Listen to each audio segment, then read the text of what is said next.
The laughter started before Cole Carver even fired up the cutting torch. He could hear it from inside the machine shed. Men shifting their weight against truck doors, the low hum of voices carrying that particular tone he remembered from childhood. Not mean exactly, just satisfied. The kind of sound people make when they already know how a story ends, and they showed up early to watch it finish. Cole stood in front of the welded steel door and did not move for a long moment.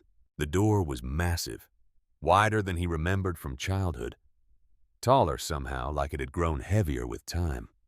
Black weld seams crossed the frame in thick, uneven lines. The kind of work done by a man who understood metal the way most men understand stubbornness. Not pretty. Built to last. Built to outlast everyone who doubted it needed to exist at all. He pressed one hand against the cold surface. Behind him, 70 years of wind had worn this Oklahoma panhandle flat and pale. The sky above Cimarron County sat white and dry, the kind of sky that looks like it forgot what clouds were supposed to feel like. Dust moved along the fence rows in slow, steady waves. The grass had gone the color of old newspaper weeks ago.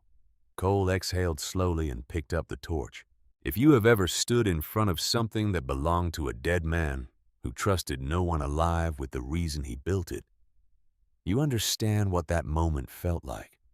Not exciting, not triumphant, just heavy with the particular weight of being the last person standing between a family name and the ground. He was 32 years old and felt considerably older.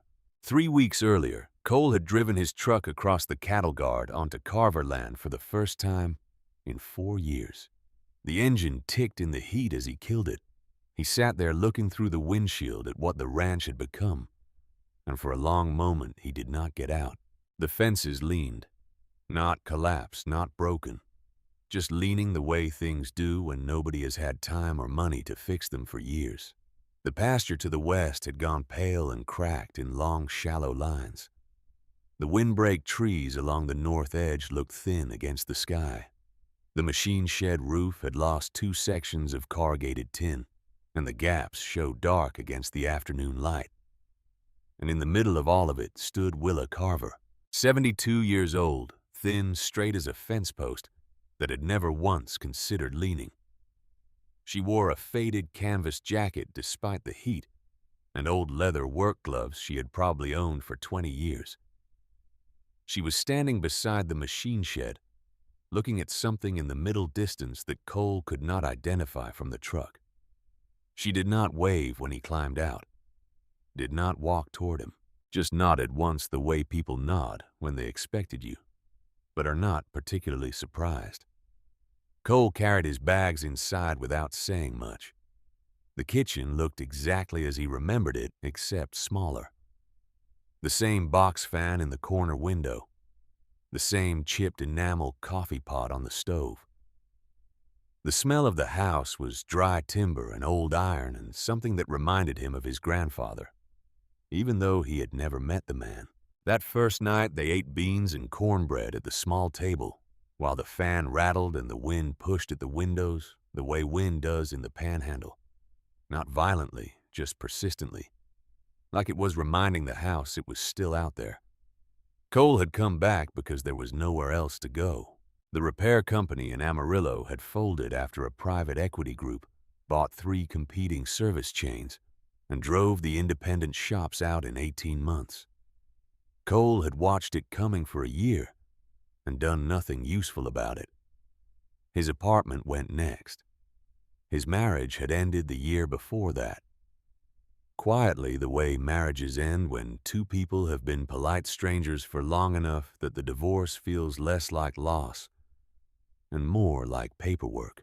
His ex-wife, Dana, had looked at him across the kitchen table on the last night and said with genuine sadness rather than cruelty that he was the kind of man who could fix anything that belonged to someone else and could not seem to fix a single thing that was his own.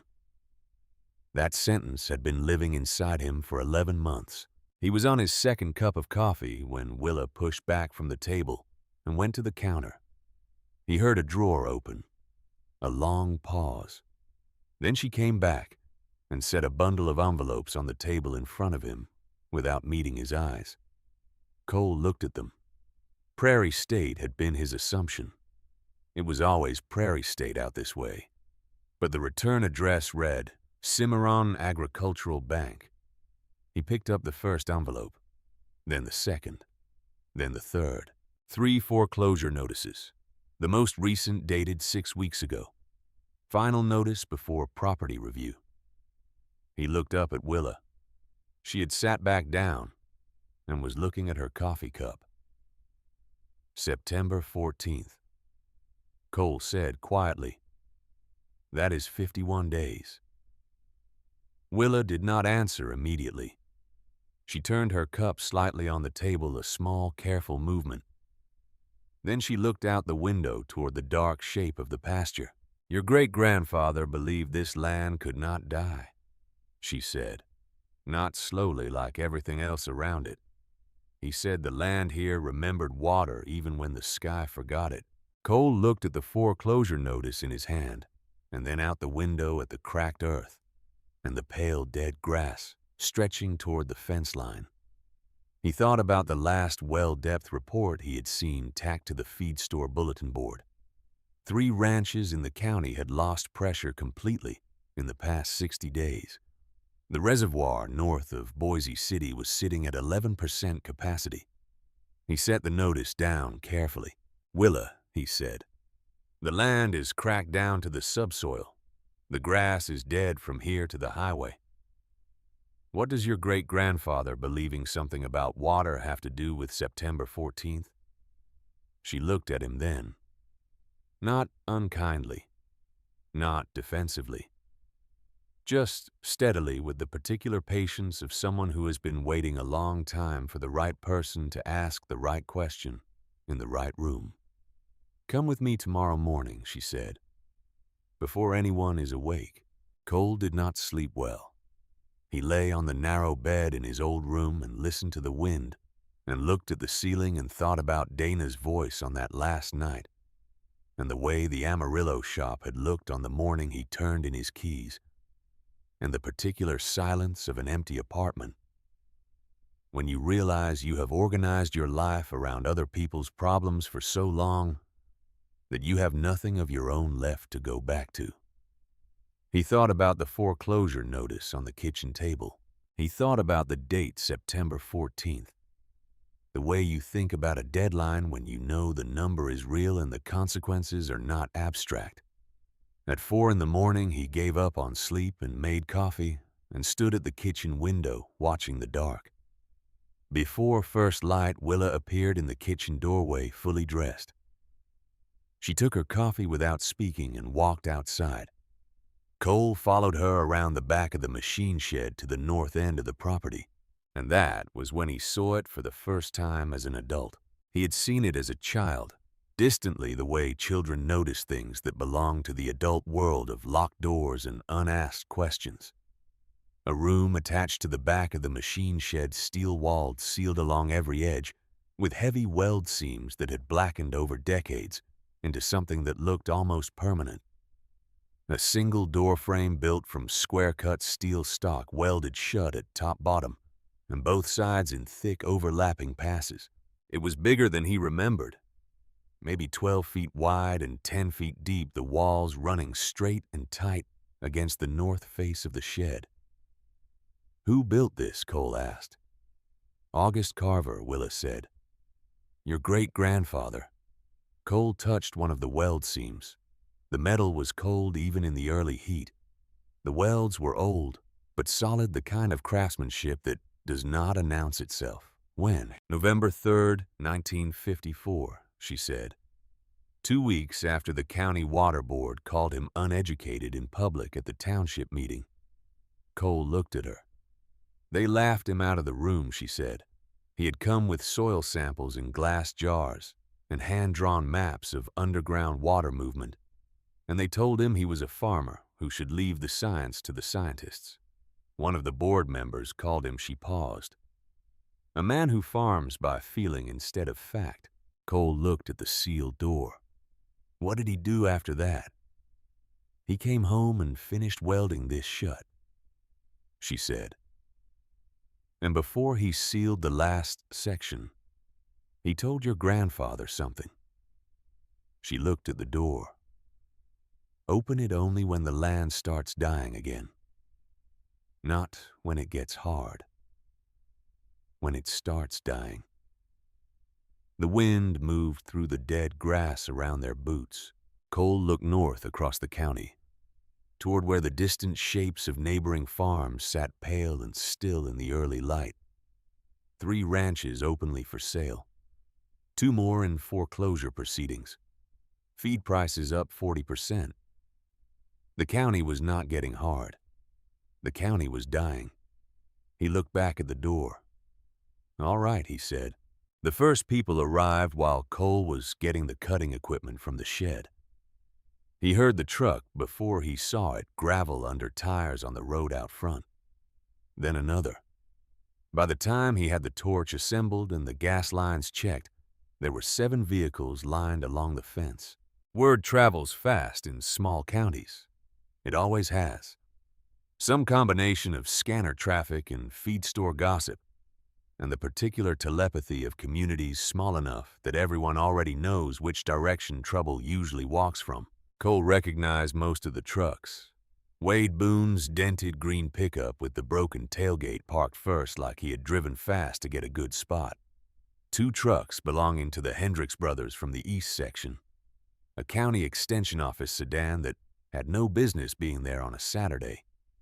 And near the end of the row, a black SUV that was clean enough to look wrong, parked next to working trucks. The kind of vehicle that gets detailed instead of washed. A man climbed out of the SUV wearing pressed jeans and boots that caught the morning light. Harlan Cross was 58 years old and carried himself with the specific ease of a man who had spent his entire adult life in rooms where he already knew the outcome before he walked in. Silver-haired, broad-shouldered, not unpleasant looking. The kind of man who smiles at you in a way that feels like information. He was the president of Cimarron Agricultural Bank.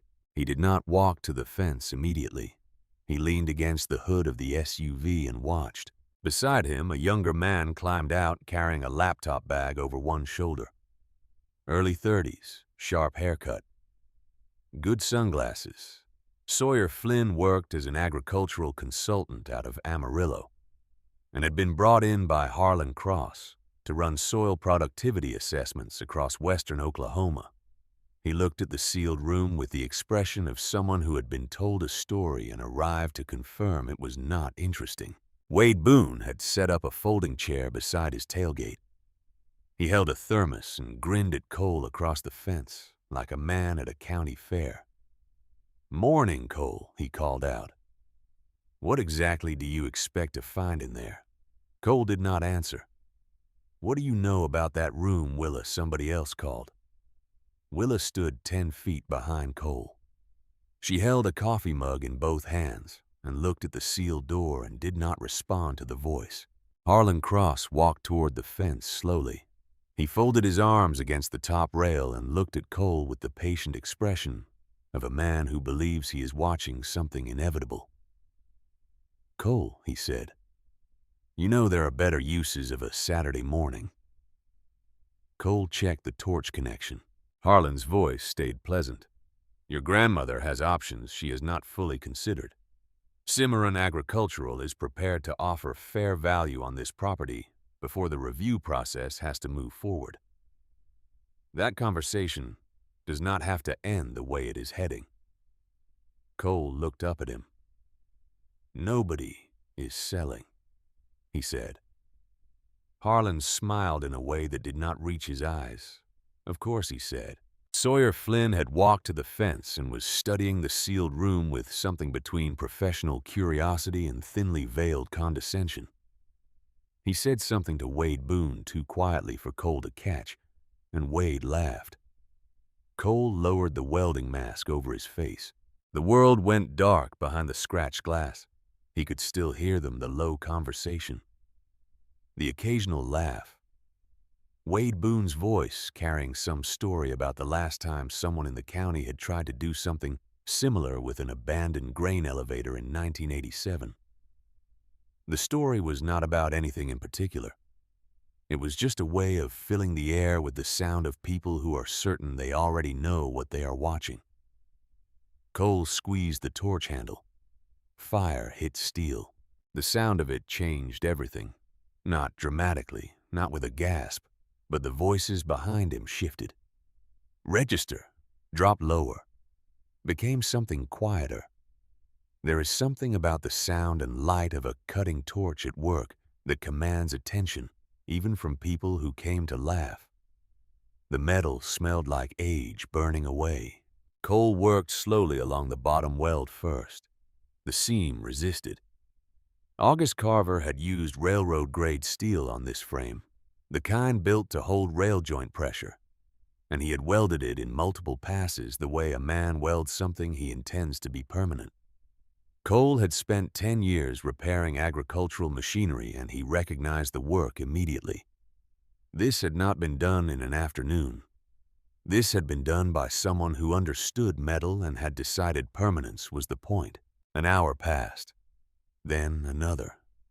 The crowd did not leave. More people arrived, which surprised Cole and also did not surprise him because Oklahoma Panhandle counties in drought years have a particular hunger for distraction.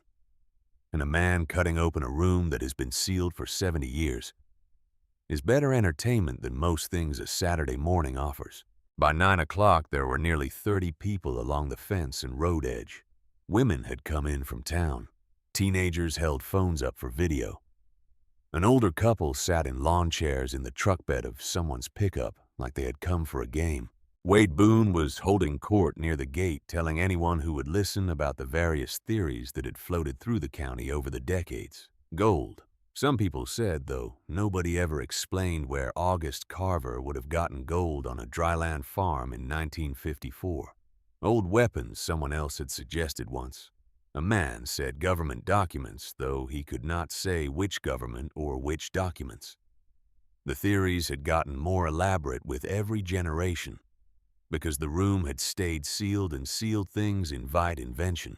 Cole heard all of it through the mask and through the sound of the torch, and let it move past him like the wind moved past fence posts. He worked through the morning. There was a moment around 10 o'clock when his arms ached and his back had tightened from crouching along the lower seam, and the torch needed a regulator adjustment. And he stood up and pulled the mask back and looked at how much weld remained, and felt for a moment the specific despair of a task that is harder than you expected and watched by more people than you wanted. Harlan Cross was still at the fence.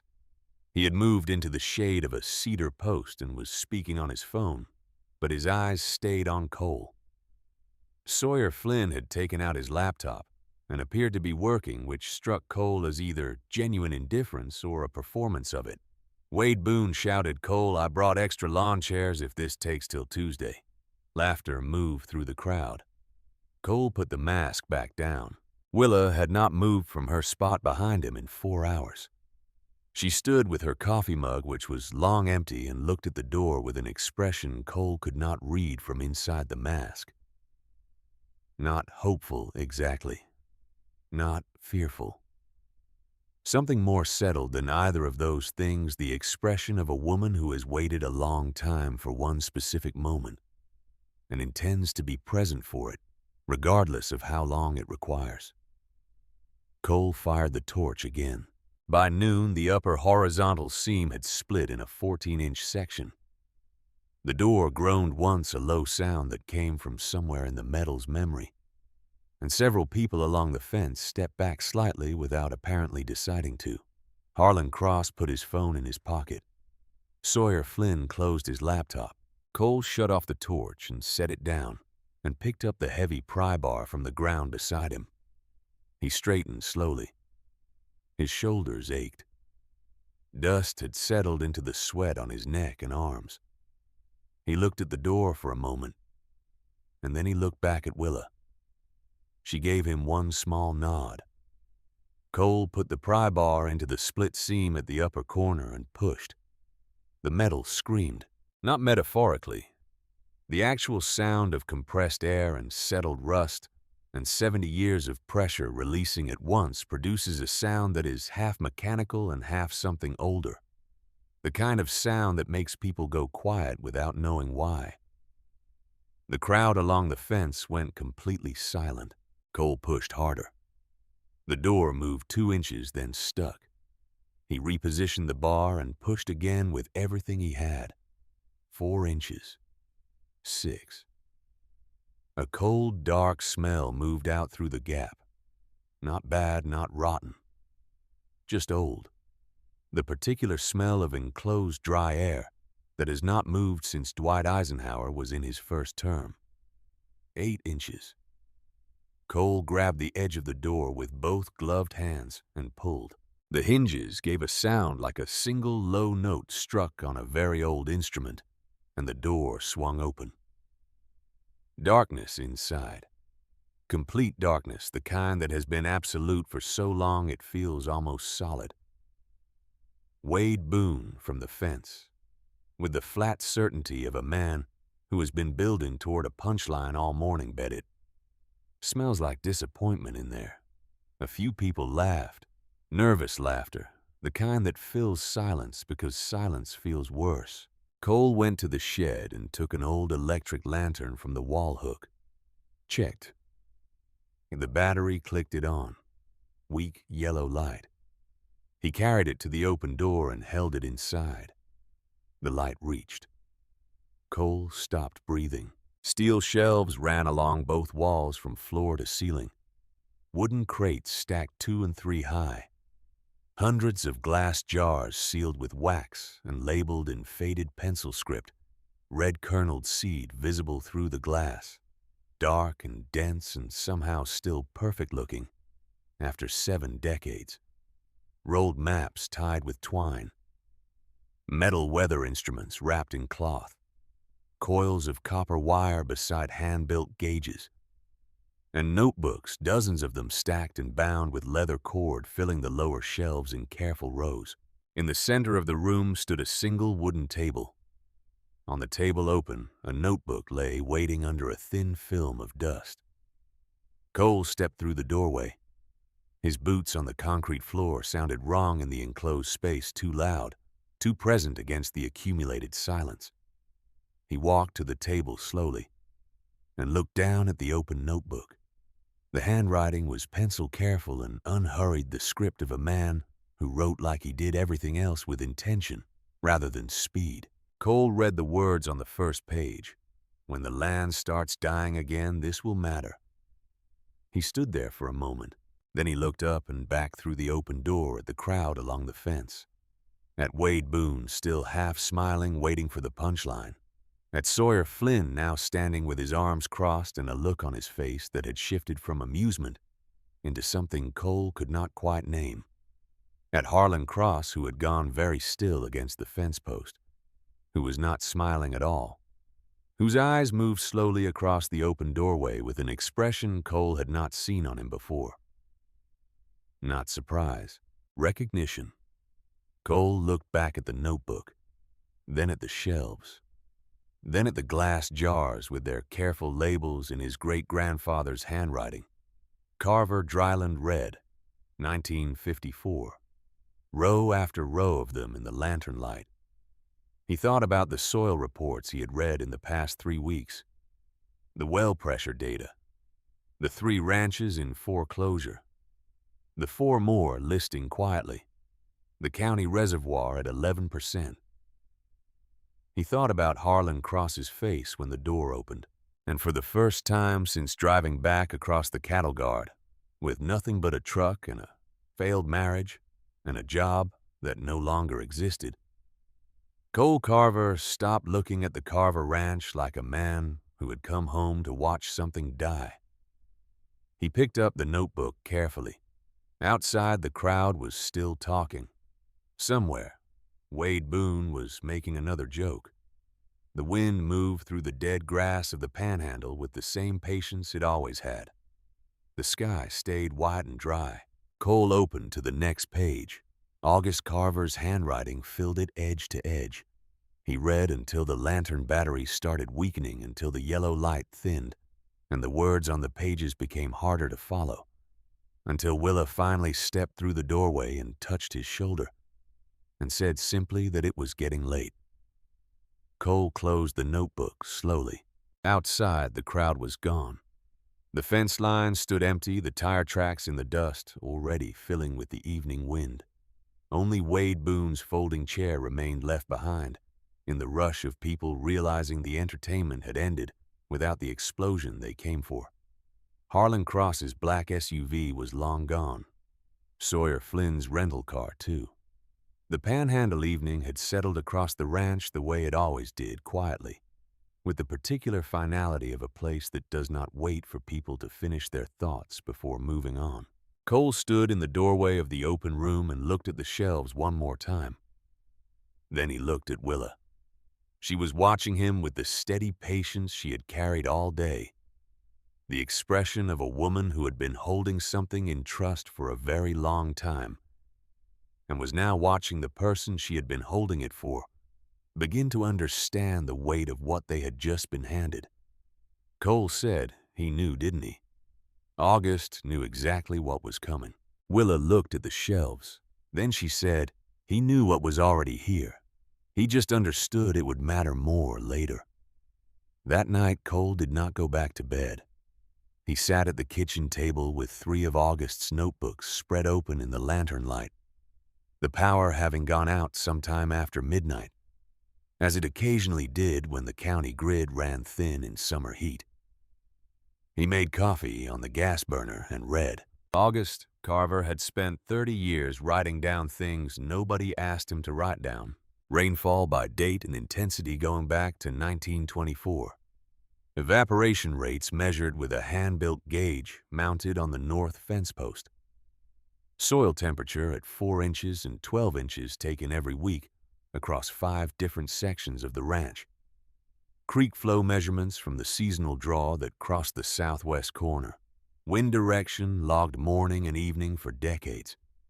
The dates when neighboring farms first reported well pressure loss in the dry years of the 1930s, the 1940s, the early 1950s. Page after page after page of it, written in the same careful, unhurried hand. The script of a man who understood that data recorded in obscurity might still matter to someone who would never know his name. Cole turned to the section dated August 1953. They think the wells are the answer August had written. Deeper every year. Bigger pumps every year. But water does not disappear from land the way it disappears from a bucket. It moves. It migrates. It follows the path that the surface above it allows. When we strip the ground cover and break the windbreaks and plow to the fence rows and pull the moisture out faster than the land can draw it back, we are not using water. We are spending it. And there is no bank that honors an overdraft on the water that holds this county together. Cole read that passage twice. He turned more pages. There were diagrams, hand-drawn contour maps of the ranch showing the natural grade of the land, the drainage patterns, the places where rainwater would naturally pause if given structure to pause against. August had built raised earthworks, gentle, curved ridges running across the slope of the western pasture at precisely calculated intervals. Not irrigation channels, not drainage ditches, but something in between systems designed to slow water down, rather than move it out to press rainfall into the soil at the point of contact, rather than let it sheet off into the county road ditches and disappear. Cole had noticed those ridges when he walked the west field 3 days after arriving. He had assumed they were old plow scars or erosion remnants from some previous generation of farming. He understood now they were architecture, careful, deliberate, built by a man who watched the land long enough to understand what it needed, and then quietly gave it that thing without explaining himself to anyone who did not want to listen. Cole turned to the final notebook in the stack, the one with the cracked leather cover, the one that felt different from the others the moment he picked it up. He opened it to the middle. August had written, "I have stopped trying to convince the county. The county has decided I am wrong, and they will not reconsider that decision until the land itself makes the argument. That is not failure. That is timing. The land will make a better argument than I ever could. It has more patience than either of us." Cole set the notebook down. He looked at the foreclosure letter still sitting on the corner of the kitchen table where Willa had left it. September 14th, 49 days now. He thought about Harlan Cross's face at the moment the door swung open. Not surprise, recognition. That word had stayed in Cole's mind through the evening and through the first hours of reading. And it was still there now at 2 in the morning, sitting heavier than it had at first. Because surprise was the expression of a man seeing something he did not expect. Recognition was the expression of a man seeing something he already knew was there. Cole went to bed just before 3. He lay in the dark and listened to the wind and told himself he was thinking about nothing in particular. He was thinking about that word. In the morning, he drove into Boise City. Harper's Diner sat on the main block, the way it had sat there for 40 years. The same green awning faded lighter on the south side from sun exposure. The same parking lot with the same cracked asphalt seam running diagonally from the door to the street. Cole went in for coffee and sat at the counter and listened. Small county diners have their own economy of information. The currency is observation, and the exchange rate depends entirely on how much people trust you to hold what they give you. Cole had grown up in this county. He held things well. People had always known that about him. He learned 3 things in 90 minutes. The first was that Cimarron Agricultural Bank had been quietly acquiring land options across the western sections of the county for 14 months. Not purchases, options. The right to buy at a set price within a specified window contingent on certain conditions being met. The farmers who signed them had been told it was a standard drought protection instrument the bank offered to preferred clients. The second was that a company called Mesa Verde Energy Ventures had filed preliminary development permits with the state of Oklahoma 6 weeks ago for a facility described as an agricultural biomass processing center location, listed as Western Cimarron County. Specific parcels to be confirmed upon completion of land assembly. Nobody at the diner had connected those 2 pieces of information out loud, but Cole connected them quietly over his second cup of coffee. The third was that Sawyer Flynn had been seen having a long dinner with Harlan Cross at the one restaurant in town that had tablecloths 3 nights before Cole arrived back at the ranch. The person who told Cole this mentioned it as casual information. The kind of detail that seems minor until it does not. Cole drove back to the ranch and spent the afternoon in August's room. He was looking at the moisture channel diagrams when he found the tool chest. It sat under the lowest shelf along the east wall, partly obscured by a wooden crate of copper gauges.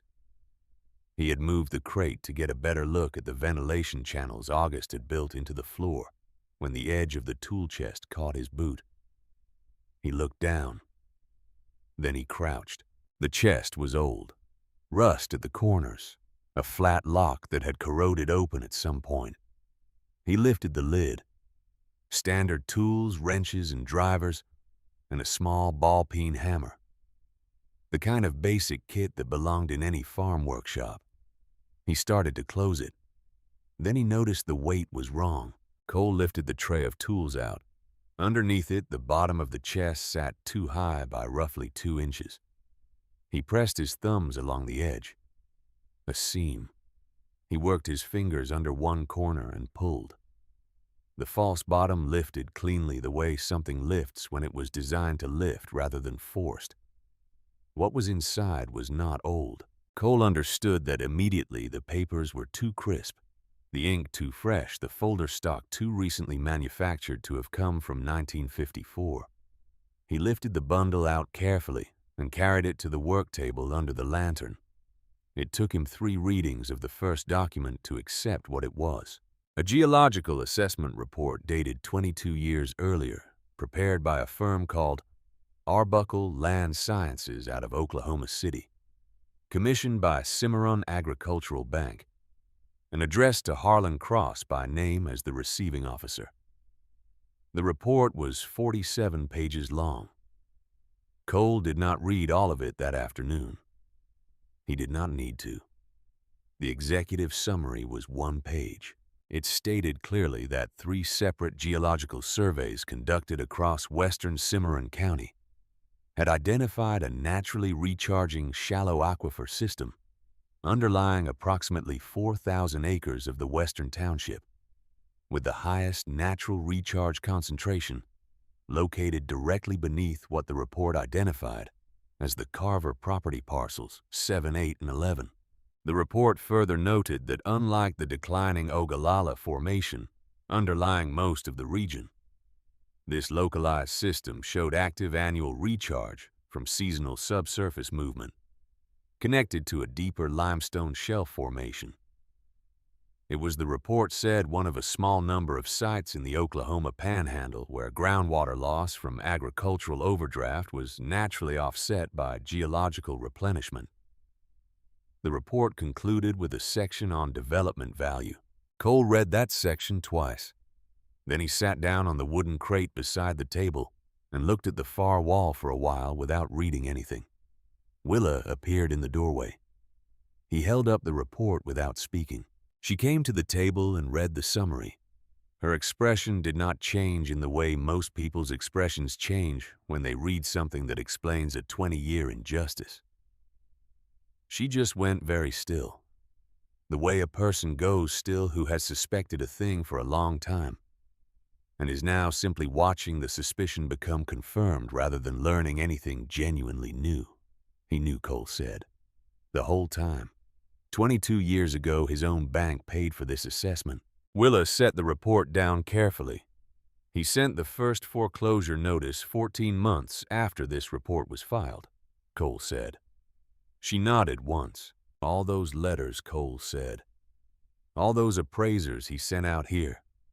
All those times he told you the land was worthless, and the smart move was to take the offer before the property review forced a lower number. He said all of that while sitting on a report from his own commissioned geologist, telling him this was one of the only naturally recharging water systems left in the county. Willa looked at the shelf of seed jars along the wall, at August's notebooks in their careful rows. Your great-grandfather spent 30 years watching the county drain its own future, she said quietly. And Harlan Cross spent 22 years trying to own it before anyone else understood what was down there. Cole stood up and put the report back in the folder. That night, he barely slept at all. The planting began on a Thursday in late June, which was approximately 6 weeks later than the optimal window for the region, and 3 weeks later than Cole had planned, because the old single-row planter had needed significant mechanical work before it would run reliably, and because sourcing compatible replacement parts for equipment manufactured in the early 1960s required the kind of persistent searching that does not respect timelines. The seed went in row by row across the western 40 acres, the section where August's contour ridges ran in their long, gentle curves. Cole worked alone the first morning. By mid-morning, Wade Boone's green pickup had appeared on the road, and then 2 other trucks, and by noon there were 9 vehicles along the fence line, and Cole could hear the commentary drifting across the field without needing to strain. Wade had taken up a position at the corner post with a coffee thermos and what appeared to be genuine delight. He called out to Cole once I looked up that seed variety. Agricultural Extension Service says the last documented planting of that cultivar was 1961. Cole ran another row. Wade continued. The internet says you are either a visionary or you are not familiar with how seeds work after 63 years in a jar. More laughter from the fence. Harlan Cross did not appear that morning, but Sawyer Flynn did. He stood at the fence with his laptop bag and took photographs of the planter and the seed rows with his phone and wrote something in a notebook. and left without speaking to Cole directly. That was on a Thursday. On Saturday morning, Cole woke before 4 and went to the machine shed and found the planter with its right side seed calibration module removed. Not broken off. Removed the fasteners backed out cleanly and set in a row on the edge of the workbench with the deliberate neatness of someone trying to make the absence look like a mechanical failure rather than an act. Cole stood in the shed for a while in the early dark. He thought about who had known his planting schedule. He had mentioned it at the feed store on Wednesday while buying fuel conditioner. A brief conversation with the counter clerk, and as it happened with Gary Locke, who had come in for fence staples, and paused to ask how the planting was going with the kind of friendly interest that felt genuine and probably was genuine and was also useful to someone who needed to know when Cole would next be in the field. Gary Locke ran the neighboring property to the north. He was a decent man in most ways. He was also, according to the feed store clerk, who mentioned it without particular emphasis, $340,000 into a variable rate equipment loan through Cimarron Agricultural Bank that had been extended twice in the past 4 years. Cole picked up the fasteners from the workbench. He found the calibration module in the cabinet beneath the drill press put there, rather than taken away, which told him something about the intent. This was not vandalism. This was delay. Someone needed him to miss the planting window by enough days to give Harlan Cross a justification for accelerating the property review timeline. He reinstalled the module in the dark by feel the way a man reinstalls a part he has rebuilt 100 times on similar equipment. He had the planter running by 5:30 and was in the field before 6. He did not call Gary Locke. He did not mention it to Willa. He just planted. July came in like a punishment. The National Weather Service station at Boise City recorded 23 consecutive days above 104 degrees, a record for the station going back to 1938. The county reservoir dropped to 8% capacity. The state issued Stage 2 drought emergency declarations for 4 panhandle counties. The language in the state report was careful and technical, and meant exactly what it said when it noted that several communities were approaching conditions where municipal water planning would need to shift from conservation to allocation. What that meant on the ground was simpler. Wells failed, not all at once. First, the shallower ones, the older properties that had never needed to go deep because the water had always been close enough. Then, some of the mid-range ones. Then the calls started coming in to the county extension office, which Cole knew, because the extension agent, a quiet man named Dennis Keller, drove out to the Carver Ranch on a Tuesday afternoon and stood at the fence of the west field for 20 minutes without saying anything at all. Cole walked over. Dennis Keller was looking at the corn. It was not tall. August's open-pollinated dryland variety ran shorter than modern hybrids always had, and Cole had expected that. But the plants were dark. The leaves held their shape in the afternoon heat instead of curling inward, the way stressed corn curls when the root system is not finding moisture. The rows were even, and the color was the deep particular green of a plant that is not fighting. Dennis Keller said, "How much irrigation are you running on this?" Cole said. "Less than a third of county average for the acreage." Dennis did not say anything for a while. He looked at the neighboring field across the fence line, which belonged to Wade Boone and had gone the gray-yellow color of straw 2 weeks ago. Then he looked back at the Carver corn. He said, "What exactly did your great-grandfather do to this ground?" Cole said. "He watched it for 30 years, and then he gave it what it needed." Dennis drove away without writing anything in his notebook, which Cole took to mean he was not sure yet how to describe what he had seen in a way that would make sense to anyone who had not stood there and looked at it. Sawyer Flynn returned the following week. He came alone this time. No Harlan Cross, no clipboard. Just a county-issued soil probe and a pickup truck with a magnetic door placard that read, Agricultural Assessment Services. He knocked on the house door and asked Willa for permission to take field readings. Willa looked at Cole. Cole looked at Sawyer. "Go ahead," Cole said. Sawyer spent 90 minutes in the field. Cole watched him from the fence without pretending he was doing something else. The younger man moved methodically the way someone moves when they are trying to be rigorous rather than simply efficient, taking readings at measured intervals, checking the probe display, checking it again, moving to the next point. Near the end of the session, Sawyer crouched in the center of the field and stayed there longer than the other stops. Cole could see him pressing his hand into the soil, the way you press your hand into soil when the instrument tells you something, and you want your own sensory confirmation before you believe it. Sawyer stood and walked back to the fence. He said, "The moisture retention in this field does not match any current agricultural profile for this soil type in this county." Cole said, "No." Sawyer looked at his probe display. He said, "Neighboring properties have lost surface moisture to a depth of 14 to 18 inches. This field is retaining usable moisture at depth in the 6 to 8 inch range. In July, after 3 weeks above 100 degrees, Cole said, "The contour ridges slow the runoff. The ground cover holds what the ridges catch." August built both systems to work together. The soil has been building organic matter in the protected sections for 60 years because nobody plowed those zones out. Sawyer looked at the ridges running their long curves across the field. He said most of those systems were considered obsolete by the 1970s. Modern irrigation made them unnecessary. Cole said until the irrigation stopped working. Sawyer was quiet for a moment. Then he said, "I need to run comparative readings across 12 properties." Cole said, "That is probably a good idea."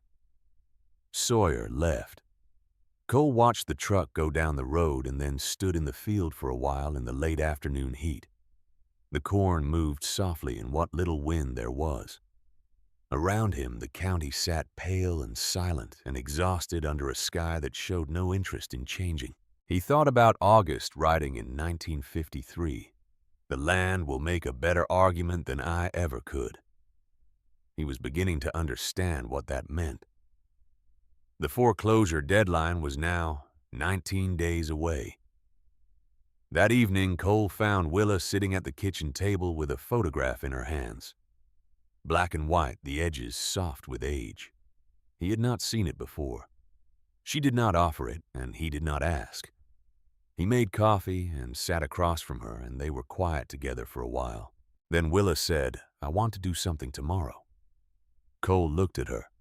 She said, "I need you to drive me into town in the morning." He said, "To the bank?" She said, "Yes." He said, "Willa, I do not think that is." She looked up from the photograph, and the expression on her face stopped him. Not anger. Not stubbornness. Something quieter and considerably more settled than either of those things. She said August spent 30 years trying to explain the land to people who had already decided not to listen. "I spent 40 years waiting for someone to come home who could hear it." She set the photograph down carefully on the table between them. "I am not going to wait one more day to say one thing directly to Harlan Cross." Cole looked at the photograph. August Carver in 1954. Young, broad-shouldered, standing in front of the machine shed, with a welding mask pushed up above his face. Beside him, a small boy holding a wrench. Cole's grandfather. On the back in pencil, "The patient ones always outlast the loud ones. Remember that." Cole said, "I will drive you." The next morning, Sawyer Flynn arrived at the ranch at 7:30 with no equipment and no explanation for the early hour. He said he had more readings to run. Cole told him he was driving Willa into town, and the field was open. Sawyer nodded and went to his truck for his gear. Cole pulled out of the ranch with Willa in the passenger seat. She held her purse on her lap with both hands and looked at the road ahead with the same expression she had worn the morning she led him to the sealed room. settled. Not calm, exactly. The particular stillness of a person who has made a decision and is no longer in the part of the process where decisions get unmade. They drove through Boise City to the main block. Cole pulled up in front of Cimarron Agricultural Bank. Willa opened the door before he had fully stopped. He said, "Do you want me to come in?" She said, "No." She got out and walked to the door and went inside. Cole sat in the truck. He could not hear anything.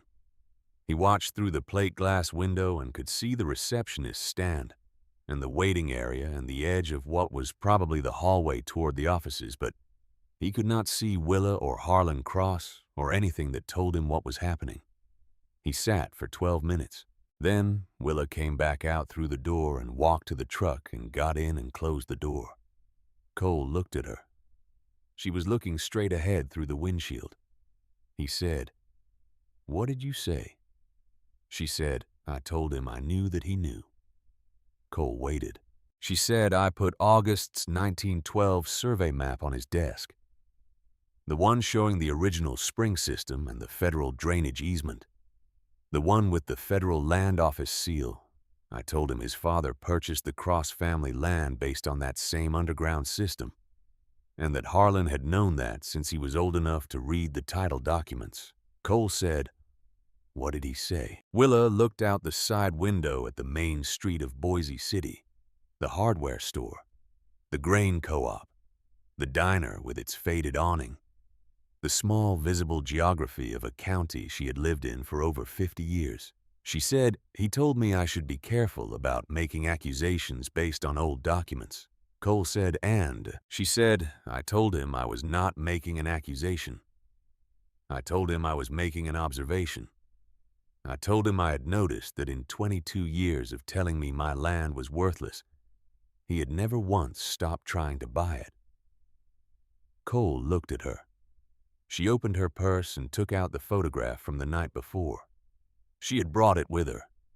She said, "Then I put this on the desk next to the map, and I left." Cole looked at the photograph. August Carver in 1954, with his mask pushed up and a small boy beside him holding a wrench. The patient ones always outlast the loud ones. Cole started the truck. He drove them home through the flat, dry country of Cimarron County, while the morning heat built above the road, and the grass on both sides sat pale and exhausted and waiting. And somewhere under the cracked surface of all of it, deep in the limestone shelf that ran beneath the western sections, water moved the way it had always moved, the way August Carver had spent 30 years learning to read slowly and certainly, and without any interest in the opinions of the men arguing about it above. The drive back from Boise City took 11 minutes. Neither of them spoke. The truck moved through the flat country with the windows down and the hot air coming in, and Willa held the empty space where the photograph had been with both hands folded in her lap. Cole watched the road and thought about a man named Harlan Cross, standing alone in his office looking at a picture of August Carver with a small boy beside him and a welding mask pushed up above his face. He thought about what recognition looked like on a person's face when they were not expecting to be recognized. When they turned onto the ranch road, Cole saw Sawyer Flynn's truck still parked near the Westfield gate. The younger man was walking the contour ridges with his probe moving slowly, stopping often. Cole parked and went inside and put the coffee on and did not disturb him. That evening, the deadline was 18 days away. The letter arrived on a Monday. Not a foreclosure notice this time. A formal property review scheduling letter, 2 pages citing specific provisions of the loan agreement that permitted Cimarron Agricultural Bank to conduct an on-site asset evaluation when the borrower had failed to maintain current payment status for a period exceeding 90 days. The evaluation was scheduled for the following Thursday. If the assessment determined the property value had declined below the loan threshold, the bank retained the right to initiate accelerated foreclosure proceedings within 30 days of the review date. Cole read it standing at the kitchen counter. He did the arithmetic. If the review happened Thursday and the bank filed the accelerated notice immediately after the legal window collapsed, to something considerably shorter than September 14th. The original deadline had been a fence. This was a gate being moved while he was still walking toward it. He set the letter on the counter and looked out the window at the west field. The corn was taller now. Not dramatically, not in the way that draws attention from a distance, but fuller. The leaves had the deep color of plants that are managing their resources rather than spending them, and the rows held a density that the neighboring fields visible beyond the fence had stopped holding weeks ago. Willa came into the kitchen and read the letter without picking it up. She said, Thursday. Cole said, 4 days. She said, then we have 4 days. He looked at her. She was looking at the field. That night, Cole sat in August's room for 3 hours. He was not reading. He was thinking. The lantern burned steadily beside the work table where August's open notebooks still lay in the arrangement Cole had left them. The moisture diagrams, the rainfall records, the soil temperature logs going back to before Cole's father was born. He was thinking about the geological assessment report in the false-bottomed tool chest. He was thinking about the county water board meeting scheduled for Wednesday, 2 days before the bank's property review, which he had seen listed on the courthouse bulletin board when he was in Boise City that morning. The meeting had been called as an emergency session to discuss drought response measures for the county. Every major landowner and agricultural stakeholder in the western township had been notified. He was thinking about timing. He was thinking about what August had written. The land will make a better argument than I ever could. Cole picked up the geological assessment report and read the executive summary again. Then he read the section on the naturally recharging aquifer system. Then he read the section on development value, which he had read twice before but had not yet fully followed to its conclusion. The conclusion was straightforward. The report estimated that a property sitting above a naturally recharging shallow aquifer of this type in a region where groundwater depletion was accelerating at current rates would increase substantially in value over a 10 to 15-year horizon. As surrounding agricultural land became dependent on water hauling or ceased production entirely, the report recommended that the bank position itself to control the asset before regional water stress made the property's geological advantage publicly apparent. Cole set the report down. Harlan Cross had commissioned this report 22 years ago. He had read it. He had understood it. And then for 22 years he had called Willa Carver's land worthless while engineering a foreclosure process designed to take it from her before anyone else understood what was under it. Cole put the report in a manila folder with August's 1912 survey map and the federal easement documentation. He put that folder inside a larger envelope with 4 of August's moisture and rainfall notebooks. He sealed the envelope and set it by the door. He was at the courthouse by 7 the next morning to confirm the Wednesday meeting was still scheduled and to ask the county clerk, a woman named Patricia Weaver, who had worked in that office for 31 years and knew every piece of land business in Cimarron County, whether the meeting was open to public comment. Patricia Weaver looked at him over her reading glasses and said, "Every county water meeting is open to public comment. That is the law." Cole said, "Is there a time limit on comment?" She said, 3 minutes per speaker. She paused. "Unless the commissioner extends it." Cole said, "Who is the commissioner?" She said, "Dale Bennett. He has been the commissioner for 16 years and he is a fair man who does not like surprises but also does not like injustice when it is placed in front of him clearly enough that he cannot pretend he did not see it." Cole looked at her. She looked back at him over her glasses with the expression of a woman who has spent 31 years watching people come through a government office door carrying problems they do not know how to name yet. She said, "Is there anything else you need?" He said, "No." "Thank you, Patricia." She said, "Good luck, Cole." He drove back to the ranch and found Sawyer Flynn's truck parked in the yard. Sawyer was sitting on the tailgate with his laptop open and a printout of field readings spread beside him. He looked up when Cole parked. He looked like a man who had not slept particularly well. Cole got out of the truck. He looked at the printout without picking it up. Sawyer said, "I ran comparative moisture assessments across 11 properties in the western township." He looked at the numbers. "Your field is retaining usable root zone moisture at more than twice the average of every other property I tested. In the current conditions, that difference is not agronomic. It is structural." Cole waited. Sawyer said, "The contour systems your great-grandfather built are functioning as a passive water harvesting network. The soil between the ridges has had 60 years to develop the organic matter and microbial structure that increases infiltration and reduces evaporative loss. It is not one thing. It is a system. And the system is working." Cole said August knew that in 1954. Sawyer looked at the field. He said, "I know." Cole said, "He tried to tell the county water board in 1953. They called him uneducated in public." Sawyer did not say anything for a moment. Then he said, "I wrote a post on an agricultural forum calling you the guy planting museum pieces." He closed the laptop. "I deleted it last week." Cole said, "I know you did." Sawyer looked at him. Cole said, "I need to ask you something." He said it carefully, not as an accusation, just as a question, with weight behind it. "Harlan Cross brought you out here originally to run soil assessments.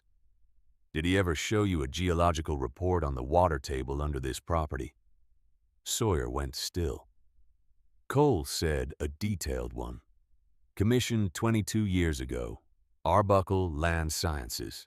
Sawyer said, "No." He paused.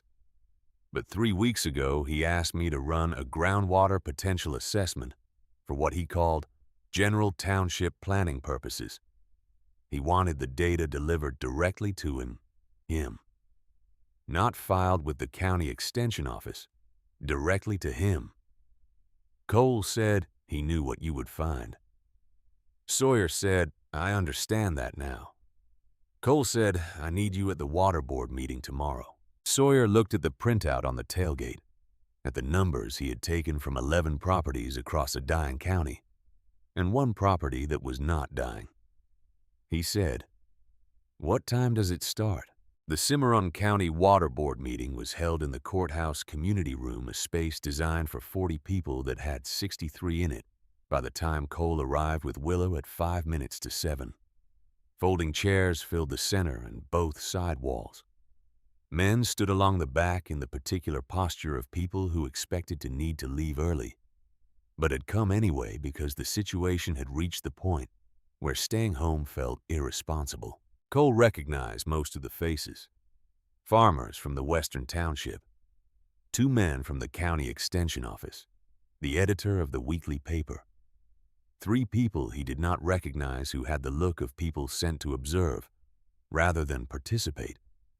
Harlan Cross was near the front, seated beside a man in a light-colored suit that Cole had not seen before. Sawyer Flynn was along the side wall with his laptop bag. He looked at Cole when Cole came in and gave a brief nod. Commissioner Dale Bennett opened the meeting at 7 o'clock. With the specific gravity of a man who understood the room was carrying more than the agenda listed. He was in his mid-60s, gray-haired, with the kind of face that has spent a long time outdoors and shows it honestly. He went through the opening items efficiently. Reservoir levels, well failure reports by township section, emergency water allocation proposals, a request from 3 neighboring counties for a joint state intervention application. Then he opened the floor to comment. 4 speakers went before Cole. A farmer from the north section describing pressure loss in 2 wells. A rancher asking about emergency feed assistance programs. a woman from the Municipal Water Authority outlining residential supply projections through October, a man from the State Extension Office presenting a drought severity timeline. Cole stood up.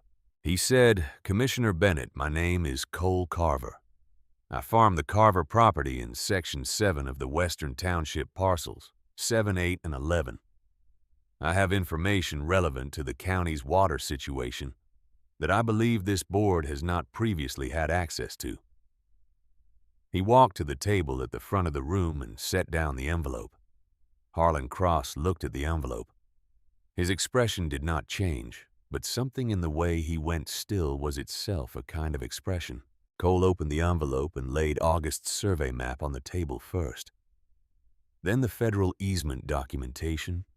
Then the geological assessment report. He said, "This is a survey of the underground water system beneath the Western Township, originally documented in 1912 by federal land surveyors." He pointed to the shaded area on the map. "This is a naturally recharging shallow aquifer, sitting beneath parcels 7, 8, and 11 of the Carver property. It is fed by subsurface movement from a limestone shelf formation and recharges annually, regardless of surface drought conditions." The room was quiet. Cole said, "This is an assessment report commissioned 22 years ago by Cimarron Agricultural Bank." He held it up. "It confirms the existence and development value of that aquifer system. It was addressed to and received by Harlan Cross as the bank's receiving officer." He set it on the table facing the commissioner. He said, "For 22 years following the receipt of this report, Cimarron Agricultural Bank pursued a foreclosure strategy against the Carver property, while simultaneously acquiring land options across the Western Township. The bank's stated position was that the Carver land was below loan threshold value. The bank's own commissioned geological report said otherwise." Commissioner Bennett picked up the assessment report. The room stayed quiet, in the specific way that rooms go quiet when information arrives that everyone present understands will require a response, and nobody is yet certain what response is available. Harlan Cross said, "Commissioner, these documents are being presented without proper legal context," and Willa Carver stood up from her chair in the third row. She did not raise her voice. She did not gesture. She simply stood, and the room turned toward her with the instinct rooms have when the person who should speak finally speaks. She said, "I have lived on that land for 51 years. She looked at Harlan Cross with the same level expression she had used when she walked into his office the day before. "In that time, I have received 14 formal communications from Cimarron Agricultural Bank suggesting that my property was declining in value and that I should consider selling before conditions worsened further." She paused. She said, "In that same time, I received not one communication informing me that my property sat above one of the only naturally recharging water systems in this county." She looked at Commissioner Bennett. She said, "My husband's grandfather sealed a room on that property in 1954 because the county water board called him uneducated for trying to explain what the land was doing. The notebooks he left behind document 60 years of observation about exactly the water system described in that report." She nodded toward the papers on the table. He did not have a geological firm to commission. He had 30 years of watching and writing things down. It turns out he was describing the same thing. She sat down. The room did not make noise, not the crowd noise of agreement or disagreement, just the particular silence of 63 people absorbing something simultaneously. Commissioner Bennett set the report down and looked at Harlan Cross. He said, "Mr. Cross, I am going to need a full response to these documents from the bank within 10 days. He said it in the tone of a man who has been a commissioner for 16 years and understands the difference between a request and a requirement. In the meantime, I am placing a hold on any property review actions pending in the Western Township sections referenced in this survey." Harlan Cross said, Dale, this is a significant overreach of, Bennett said, it is a standard procedural hold pending a conflict of interest review. He said it without inflection. You know the statute, Harlan. Sawyer Flynn stood up from the side wall. He said, Commissioner, I have moisture assessment data from 11 properties in the Western Township that I believe is relevant to this discussion. He opened his laptop. He said, I was contracted by Cimarron Agricultural Bank to conduct this assessment, with results to be delivered exclusively to Mr. Cross, rather than filed with the County Extension Office. He looked at the room. I am choosing to present those results here instead. He connected his laptop to the projector. The screen at the front of the room filled with field data. 11 properties, moisture retention levels, depth profiles, current viability assessments. 10 properties showing critical or severe moisture depletion. 1 property, parcels 7, 8, and 11 of the Western Township, showing sustained moisture retention at more than twice the regional average. Sawyer said, the differential is not the result of additional irrigation. The Carver property is using less irrigation than any comparable acreage I assessed. The differential is structural. It results from land management practices that have been in place for approximately 60 years on that property and have built a soil system capable of retaining and cycling moisture that surrounding properties are losing permanently. He looked at the data on the screen. He said, what this means practically is that while the Western Township is facing potentially long-term agricultural viability loss from groundwater depletion, the Carver property is demonstrating a management model that could be applied to recover some of that capacity across the region. If the county had access to August Carver's documentation and methods, we would be having a different conversation tonight. He closed the laptop. He said, we should have been having that conversation in 1953. The room sat with that. After the meeting, Cole stood outside on the courthouse steps in the warm evening air while people moved past him in small groups, speaking in the lowered voices of people who have just watched something shift. Dennis Keller from the Extension Office stopped and shook his hand without saying much. Patricia Weaver from the clerk's office passed and gave him the same look she had given him that morning. The look of someone who had suspected this general shape of things for a long time and was not surprised to see it become visible. Harlan Cross came out of the courthouse alone. His associate in the light-colored suit was not with him. He stopped at the top of the steps and looked at Cole. He said, "You think this changes things?" Cole looked at him. Harlan said, "You think a water board hold in a room full of farmers looking at data they do not fully understand is the end of something." Cole said, "I think it is the beginning of something you cannot stop." Harlan looked out at the parking lot, at the dry main street of Boise City under the evening sky, at the county that was his in every way that money and patience and the slow application of institutional pressure can make a place belong to someone. He said, "Your great-grandfather spent 30 years being right, and it did not do him much good." Cole said it did him exactly the right amount of good. He just was not alive to see it. Harlan looked at him for a moment. Then he walked down the steps to his car. Cole watched the black SUV pull out of the parking lot and turn onto the main street and drive away. He stood there until the taillights disappeared. Then Willa appeared beside him on the steps. They stood together looking at the street. She said, "He will fight it." Cole said, "Yes." She said, "It will take time." Cole said, "Yes." She said August understood that. She folded her hands in front of her. He never expected to win while he was alive. He just built something that could not be undone after. Cole looked at her. She said, "That is a different kind of victory." She said it simply without sentiment, the way you say something you have understood for a long time and have never needed to perform. Quieter than what most people mean when they use that word. But it lasts. In the weeks that followed, Harlan Cross did fight it. He had lawyers and he had institutional knowledge and he had 22 years of practice navigating county processes in ways that worked to his benefit. The conflict of interest review moved slowly. The property hold-on foreclosure proceedings moved more quickly, anchored by the federal easement documentation that predated any claim the bank could make.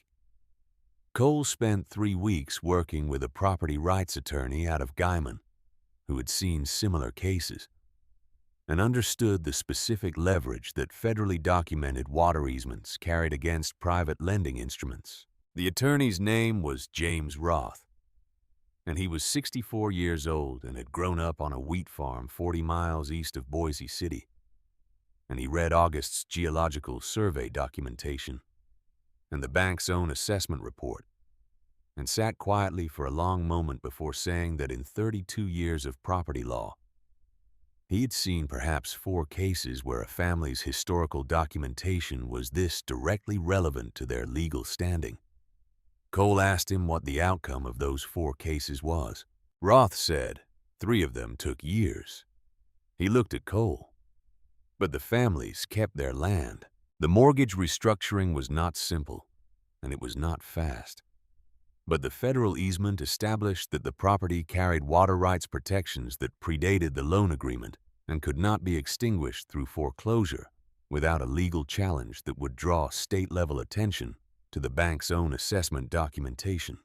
Harlan Cross, advised by his own attorneys, chose not to make that challenge publicly. September 14th came and went without a sheriff's deputy at the cattle guard. The corn harvest in October was not large. August's open-pollinated dryland variety did not produce the bushel numbers of modern hybrids under ideal conditions, and these were not ideal conditions, but the yield was real. It was measurable. It was sold. And the seed saved from that harvest went into glass jars labeled in Cole's handwriting stored in the steel room beside August's originals. The first farmer to ask for seed was Wade Boone. He came on a Tuesday morning before 7, driving slowly up the ranch road in his green pickup with the broken tailgate. He climbed out and stood near the fence and looked at the ground for a moment before looking at Cole. He said, "I need to ask you something." Cole waited. Wade said, "You still have some of that seed?" Cole said, "Yes." Wade said, "I would like to buy some of it." He said it with the specific difficulty of a man for whom the asking is harder than anything that comes after. "I know I spent most of the spring standing at your fence saying things I should not have said." Cole looked at him.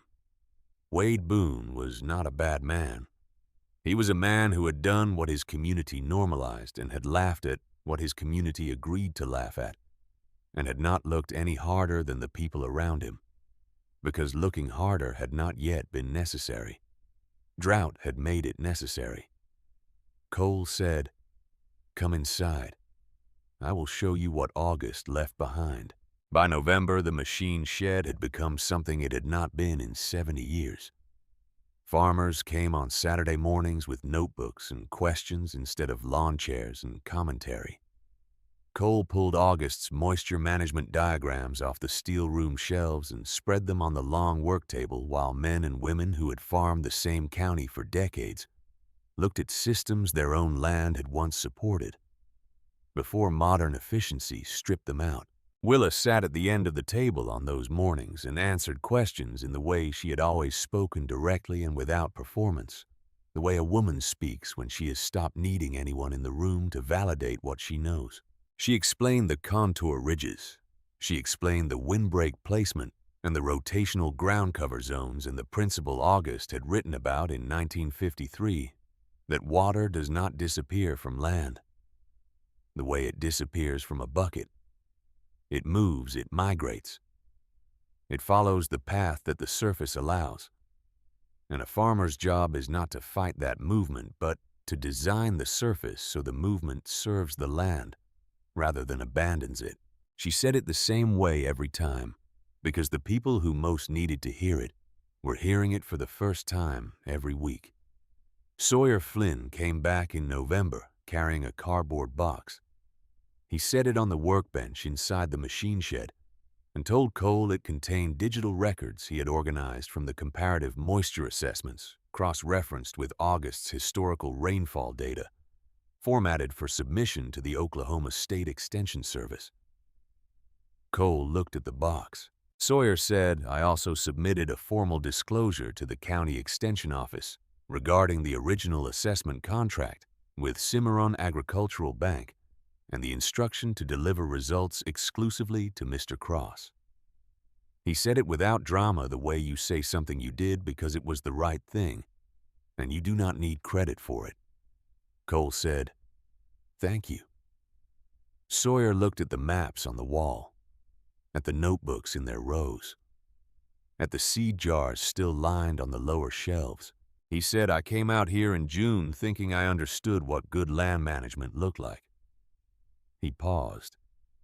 "I had a master's degree in software and 15 years of field experience."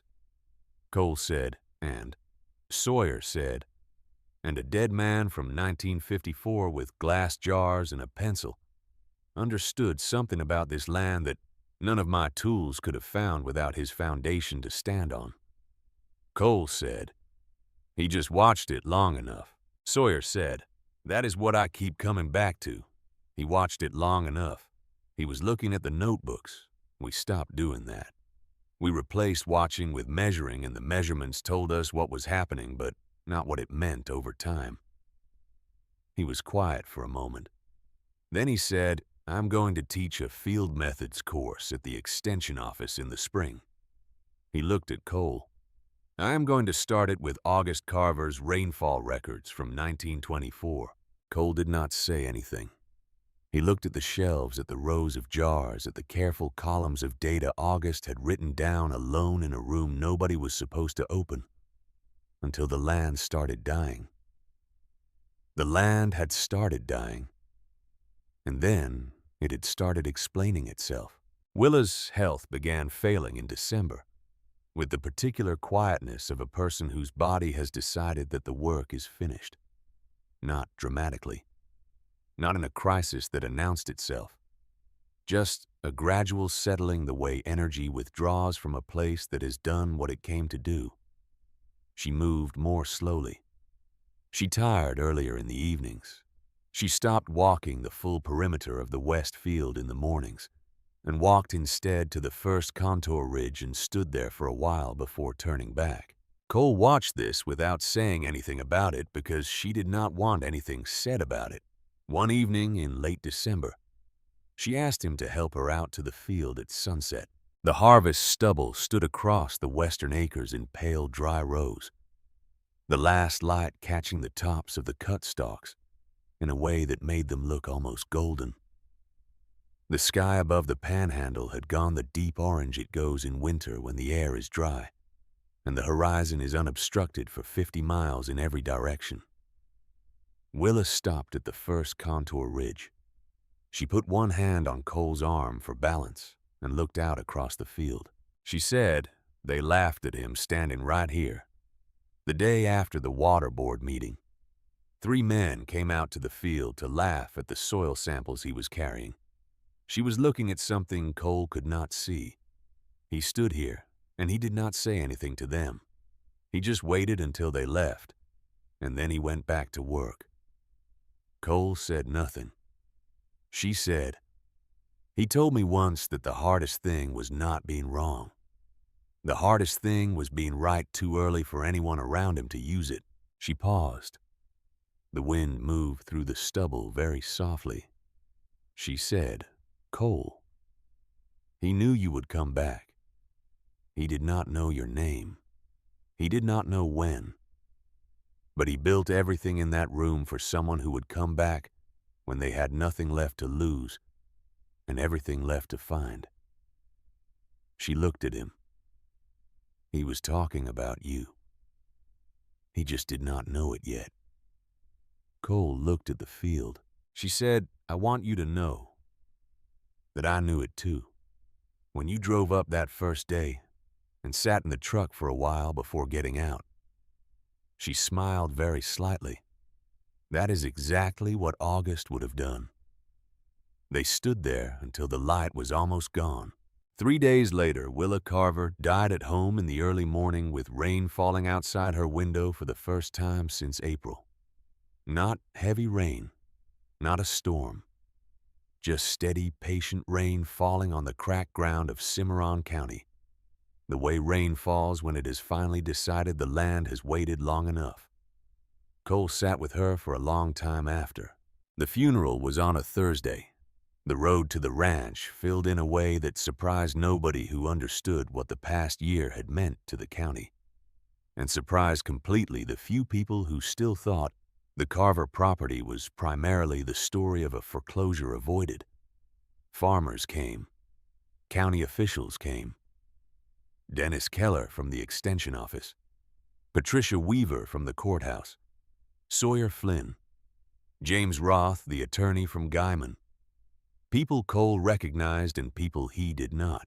Wade Boone stood near the back with his hat in both hands and his eyes down. Gary Locke stood at the far edge of the crowd alone. He had come to the ranch 2 months earlier on a dark evening and stood outside the door and told Cole what he had done with the planter calibration module and why, and given the money back in an envelope. Cole had taken the envelope and said nothing for a moment, and then said to go home and get some sleep. Gary had not come back since, but he had come today. Cole saw him across the gathered people and gave him a nod. Gary nodded back. That was enough. Harlan Cross did not come. After the service, Cole walked alone back to the machine shed. The rain had stopped. The ground was still dark with it. The smell of wet Oklahoma soil rising from the dirt around his boots. The particular rich smell of land that has just received something it needed. He stood in front of the open steel door. The room inside was as it had been since June. The shelves and the jars and the notebooks and the maps. But different now in the way a place is different after it has been used for what it was built for. Not a vault anymore. Not a secret. Just a room that had held something in trust.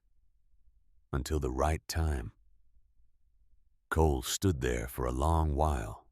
Then he went to the shed and picked up the welding torch. He was not sealing the door. He was not doing what August had done. He was doing something smaller. A single steel plate no larger than a piece of notebook paper. Cut and smoothed and welded. Flush against the wall beside the doorframe, where it would be the first thing a person saw when they came to the threshold. He worked slowly. The torch hissed in the quiet evening. Sparks fell across the dirt the way they had in June when the county came to watch and laugh, and the door had been sealed, and nothing inside was yet visible. When he was finished, he shut off the torch and let the metal cool. Then he stood back and looked at what he had written while the steel was soft. August. Carver watched this land for 30 years before anyone would listen. He was right about everything. He is still teaching. Cole set the torch down on the ground beside the door. The evening air of the Panhandle moved around him, the same air that had moved across this county for 150 years of farming and drought and endurance, and the particular kind of hope that does not announce itself, but simply continues season after season in the ground beneath the feet of people patient enough to stay. He looked at the plate. Then he looked at the field beyond it, at the dark soil that had survived what the county around it had not, at the contour ridges running their long, careful curves in the last of the evening light, at the fence rows where next spring seed was already waiting in its jars on the shelves behind him. He thought about August riding alone in this room in 1954, sealing it shut, trusting a future he would never see, to be worthy of what he was leaving behind. He thought about Willa standing at the first contour ridge in the last light 3 days ago, one hand on his arm saying the hardest thing was not being wrong. The hardest thing was being right too early. He thought about what it meant to build something not for yourself, but for the person who would need it after you were gone. Cole Carver stood in the doorway of his great-grandfather's room as the Oklahoma sky went dark above the Panhandle, and the first stars appeared the way they always appeared out here all at once, without warning, filling the entire sky from edge to edge, with the particular extravagance of a place with no lights close enough to compete with them. He was 32 years old. He had a ranch that was not going to be taken from him. He had notebooks full of things a dead man had spent 30 years learning about this land. He had a county full of farmers who were finally ready to listen. He turned off the lantern. He left the door open.